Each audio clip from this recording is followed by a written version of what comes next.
Indian demand regarding the return of Kohinoor to India. Is there any kind of conversation happening between the two sides?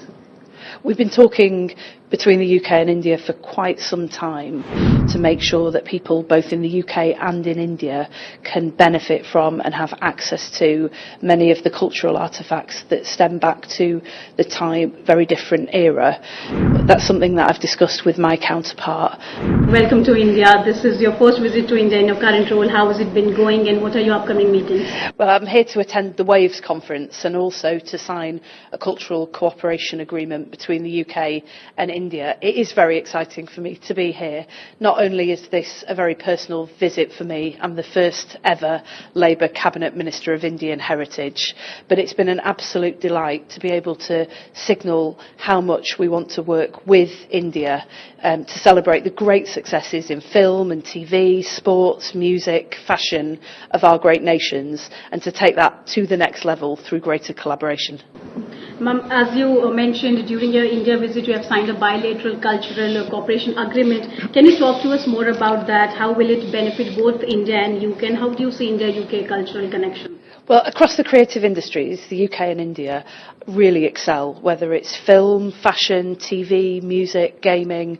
We're really good at these things and we export many of those products to the world, but we know that by cooperating more closely we can do more and we can achieve more together. Our Science Museums Group has been working with the National Science Museums Group here to get joint collaborations, joint exhibitions, tour different objects, make sure that people in India and the UK can really benefit from that. And we think that's the model for how we can cooperate much more closely across all the other creative industries as well. Well, we've always had a long, close and deep relationship with India and we're really proud of that. We have 2 million Indians in the United Kingdom and they are the living, breathing bridge between our two nations.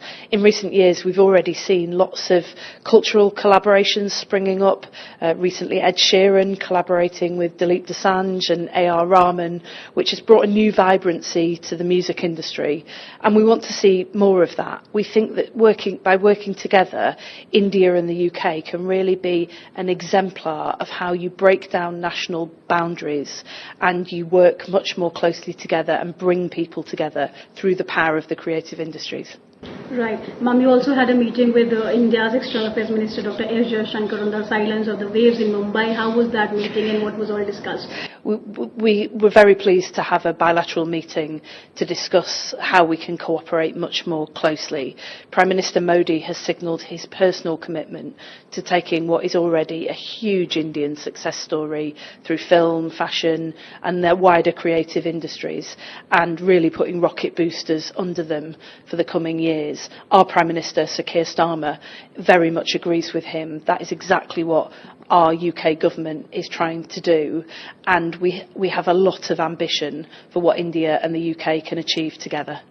Right, ma'am, many popular Bollywood and Indian movies have been shot in UK. You have also toured Yash Raj Studios during your visit. How do you see, more collaboration between India and UK's Indian film production in the future? When we toured Yash Raj Studios yesterday, I was very keen to discuss how we could ensure that we have more Bollywood films filmed in location, not just in London, but all over the United Kingdom, but also how British companies can work very closely with Indian companies, with the new technology that's being developed that is really enhancing the cinematic experience. I want to see a cinematic revolution across the UK and India, with British and Indian companies collaborating to be able to take those films to the next level. Right. India will be hosting the Women's Cricket World Cup in October 2025. How forward are you looking at it? I'm very much looking forward to seeing India hosting the Women's Cricket World Cup, and I was delighted to meet some of the members of the India women's cricket team on my visit. They will be coming to the UK this summer with the men's team as well, and we are so looking forward to welcoming them. We think those young women will be a real inspiration to young women in the United Kingdom, and we hope, just like the Lionesses, our England football team in the UK, we hope that the Indian female cricket team will be able to come into schools and communities when they're here in the UK, so that they'll be able to inspire that next generation into cricket.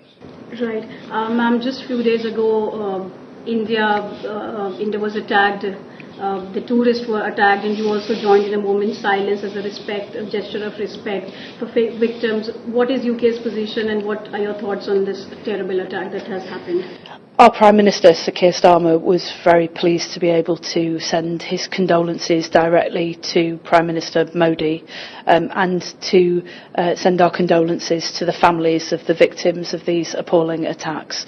The UK stands with India against terrorism, always and in whatever form. We know the Indian nation is hurting because of those attacks, and our relationship with India is very long, is very deep.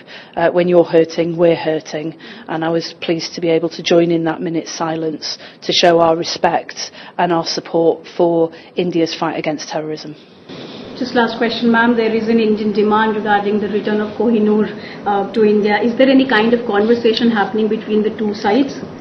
We've been talking between the UK and India for quite some time about the way that we think we can collaborate much more closely together to make sure that people both in the UK and in India can benefit from and have access to many of the cultural artefacts that stem back to the very different era.